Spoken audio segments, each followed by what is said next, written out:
नमस्कार, राष्ट्रपोत से मैं पवन केसवानी।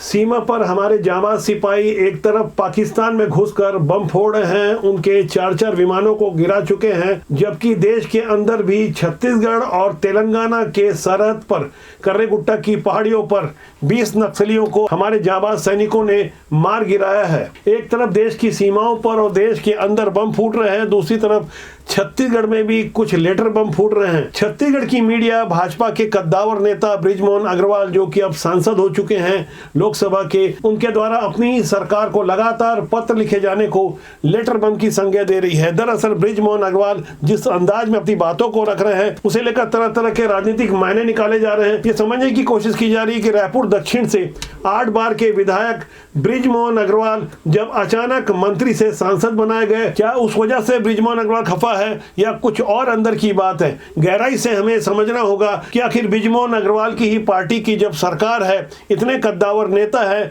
वो सरकार से अपनी बातें मनवा सकते थे, तो ऐसे लेटर लिखे जाने के क्या मतलब है? अब जब लेटर लिख भी रहे हैं तो उनके सारे लेटर सार्वजनिक क्यों हो रहे हैं या क्यों करवाए जा रहे हैं? इसे लेकर विपक्षी कांग्रेस चुटकियां ले रही है। पुराने मुख्यमंत्री भूपेश बघेल से लेकर कांग्रेस के अध्यक्ष दीपक बैठ तक तीखे तंज कस रहे हैं। हमें गहराई से समझना होगा कि आखिर बृजमोहन अग्रवाल के ऐसे लेटर लिखे जाने के क्या मायने हैं। ये बातें कांग्रेस की ओर से इसलिए कही जा रही है, इसलिए व्यंग्य किया जा रहा है क्योंकि सांसद बृजमोहन अग्रवाल ने विष्णुदेव साय सरकार की ओर एक पत्र लिखते हुए इस बार एक नई बात रखी है, जिसमें लिखा गया है कि छत्तीसगढ़ में अनुकंपा नियुक्ति के लिए 1242 शिक्षकों के आश्रित परेशान हैं, जिनके परिवार से किसी एक सदस्य की नियुक्ति की जाए। साथ ही इस पत्र में बृजमोहन अग्रवाल ने याद दिलाया कि पुरानी भूपेश बघेल की सरकार के कार्यकाल में राजधानी रायपुर से बूढ़ा तालाब धरना स्थल पर 307 दिनों तक आंदोलन किया गया था। इस आंदोलन के दौरान परिजनों ने जल सत्याग्रह,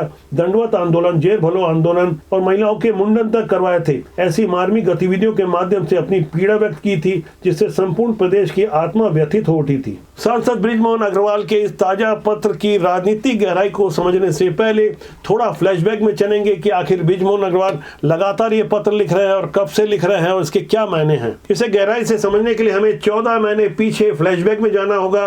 तब बृजमोहन अग्रवाल शिक्षा मंत्री हुआ करते थे।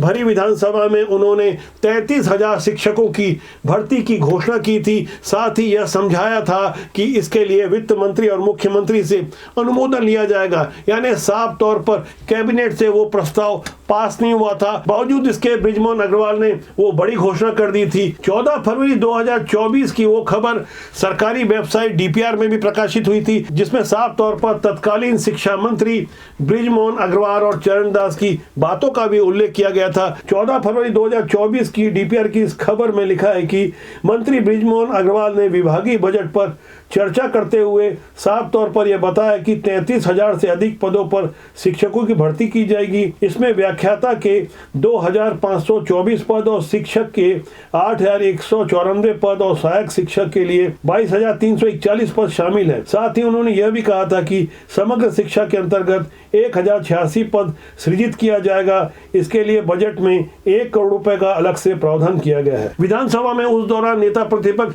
चरणदास महंत ने बृजमोहन अग्रवाल से जब ये पूछा था 33,000 शिक्षकों की भर्ती लोकसभा चुनाव के पहले होगी या बाद में, तब बड़ी जिम्मेदारी से तत्कालीन शिक्षा मंत्री बृजमोहन अग्रवाल ने बताया था कि विज्ञापन लोकसभा चुनाव के पहले प्रकाशित हो जाएगा। शिक्षा के स्तर को ऊंचा उठाया जाएगा। 33,000 पदों पर हम स्कूल शिक्षा विभाग में भर्ती करेंगे, इस तरफ हम कोशिश करेंगे।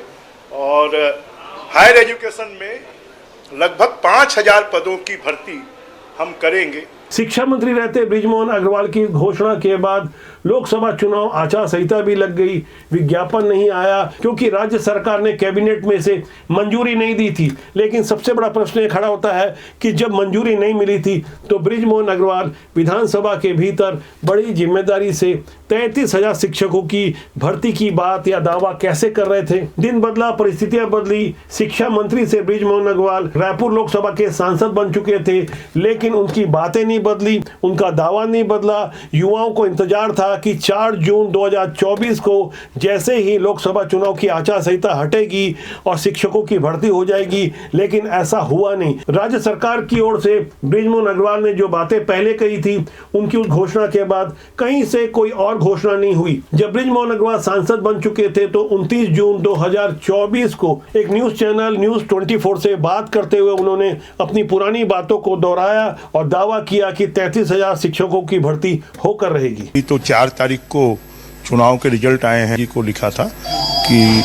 ये 33,000 पदों की स्वीकृति शिक्षा विभाग को दी जाए। इसके लिए कोई हमको अतिरिक्त बजट नहीं चाहिए, जो टीचर्स की सैलरी के लिए बजट है उसी के अंतर्गत हम इसकी भर्ती करेंगे।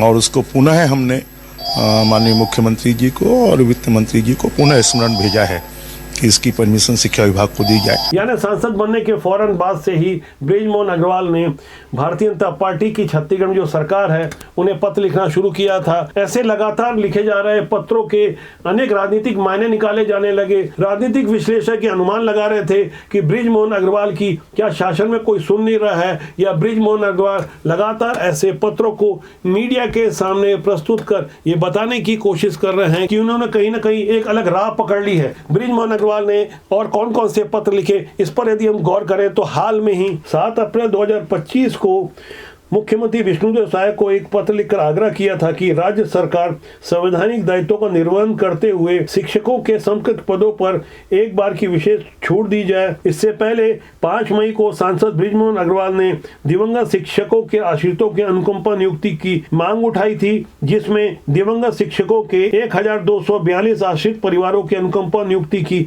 मांग रखी थी, जिनका पत्र अब जाकर सोशल मीडिया में वायरल किया जा रहा है। और इससे भी पहले बीते 4 मई को छत्तीसगढ़ के एकमात्र शासकीय हृदय रोग संस्थान advance cardiac institute Mekahara Raipur में बाईपास और ओपन हार्ट सर्जरी लंबे समय से बंद होने की वजह से होने वाली परेशानी को लेकर मुख्यमंत्री और स्वास्थ्य मंत्री को पत्र लिखा था।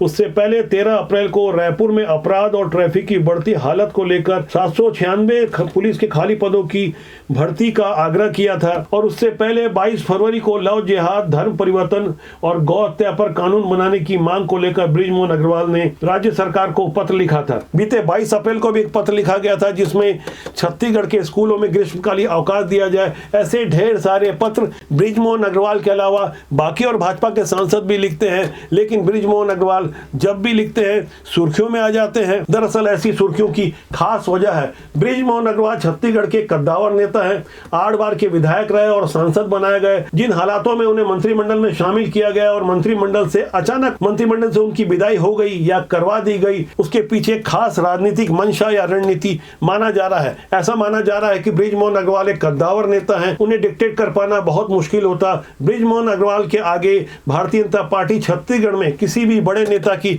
शायद ही चलती होगी। बृजमोहन अग्रवाल का अपना एक वजूद है, शायद यही कारण रहा होगा कि जब नई सरकार में नए नए मंत्रियों को शामिल किया गया, 7 नए चेहरों को शामिल किया गया, तो ऐसे में सबसे ज्यादा अनुभवी और कद्दावर बृजमोहन अग्रवाल के साथ मौजूदा राज्य सरकार कैसे एडजस्ट हो पाती। शायद ऐसी परिस्थितियों को ध्यान में रखते हुए केंद्रीय नेतृत्व ने बृजमोहन अग्रवाल के लिए एक नया काम सोच लिया और उन्हें सांसद बनवा दिया।